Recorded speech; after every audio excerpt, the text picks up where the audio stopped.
અંકલેશ્વરના બાકરોલ ગામ પાસેની વાસ્તુવિલા સોસાયટીમાં ગત 19મી ફેબ્રુઆરીના રોજ બારિયા પરિવારે મકાનનું વાસ્તુપૂજન કરી ગૃહપ્રવેશ કર્યો હતો.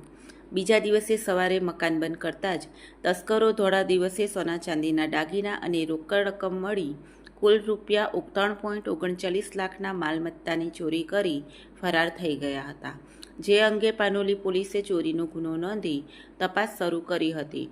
ચોરી અંગે એલસીબી પોલીસે પણ તપાસ શરૂ કરી હતી.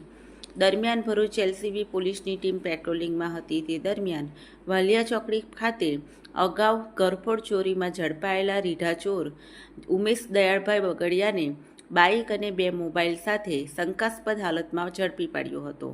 તેની ઉલટ તપાસ કરતા તેને બાકરોલ ગામ ખાતે આવેલ વાસ્તુવિલા સોસાયટીમાં થયેલ ચોરીની કબૂલાત કરી હતી અને તેમાં દાગીના તેના શુક્લતીર્થમાં રહેતા મિત્ર રવિ ઇન્દ્રસિંહ રાજ સાથે મળીને ભરૂચની પાંચબત્તી પાસે આવેલ સાય મેડિકલ પર ચેતનવન કેસર નિજામાને રોકડા 25,000માં તેમજ જાડેશ્વર ગાયત્રી સ્ટેટમાં આવેલ કેસર જ્વેલર્સ અનિલ વીરજી માળીને રોકડ રૂપિયા 22,000માં વેચાણ કરી હોવાની કબૂલાત કરી હતી.